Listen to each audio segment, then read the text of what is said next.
Hi y'all, Sarah here sharing what's going on in the homestead kitchen. As you can see, I am not in the kitchen right now. I am outside on this beautiful fall day because I am headed to the garden. A lot of our cooking comes from the garden. If you've been watching our channel a lot lately, you know that we've been under this imminent garden time is coming to an end. And we are probably just as surprised as you that we haven't completely been done with the garden yet. We have had so many days close to freezing, but we've had really warm, hot days as well. The sun is shining today. I didn't look at the weather, but I'd say it's like 70 degrees. So for us, a nice warm fall day. My new routine when I come out to the garden every day is just kind of picking what I can, picking what's ready. Right now we still have some tomatoes on the vine, but as you can see, I don't know if you can see that, a lot are starting to fall. They get even a little ripe and they fall now, so I make sure to come out and pick them up as often as I can. Still got a little handful of beans off of our bean plants. I'm excited. Those beans in the greenhouse are doing really well, those bush beans. So we at least will be able to can some off of those, hopefully, if I have time. Today's real mission though is to get all of these red or even turning a little orange tomatoes picked and make something canned out of it.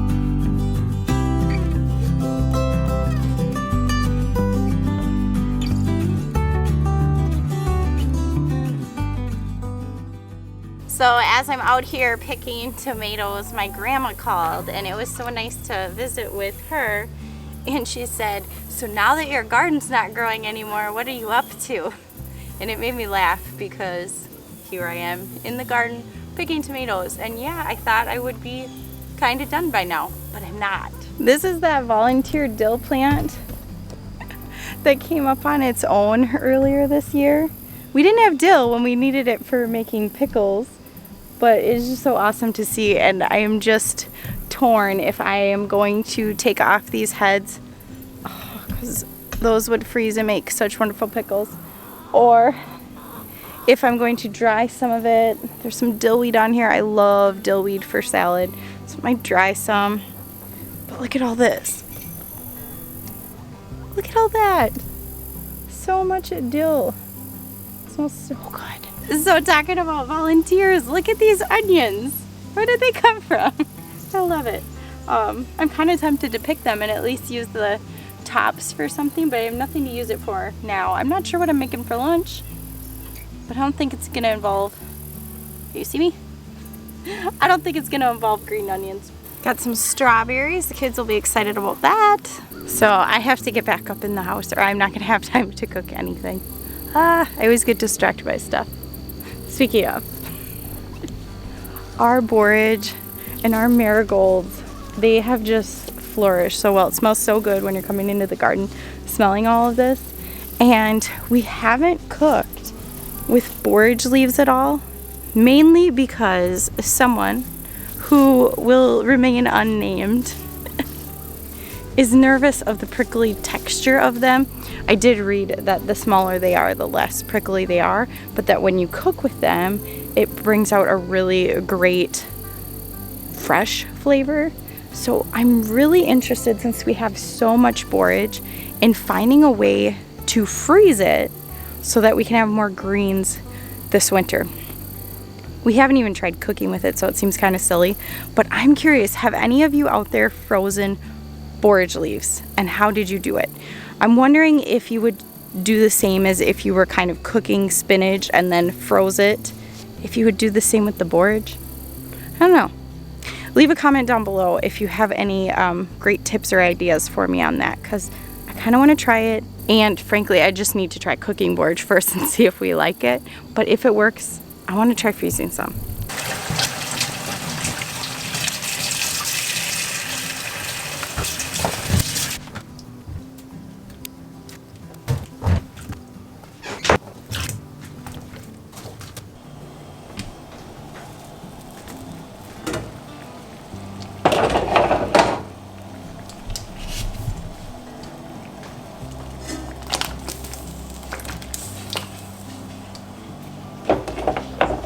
Set a timer for 1 minute. Okay, 1 minute and counting.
So I just had such a small amount to make tomato soup, but I was able to utilize all those scraps that came out of the juicer.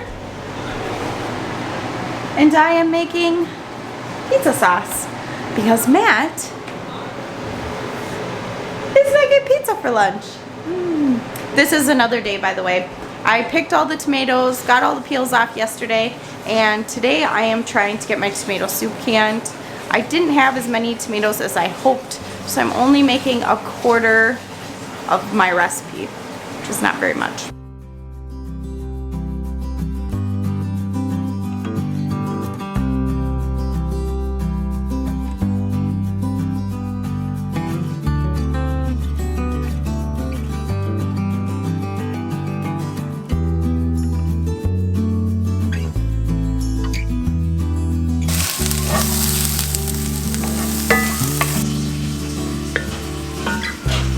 Thanks everyone for hanging out in the Homestead Kitchen with me. If you enjoyed this video, be sure to give it a thumbs up and subscribe down below if you'd like to see more videos about what's going on our homestead, how we work from home, and help our dreams come true. I was able to enjoy some of that tomato soup with my family tonight, so we did eat quite a bit of it, but I did can a few pints that I'm going to put up. So thanks again for watching, and glad you got to see us again.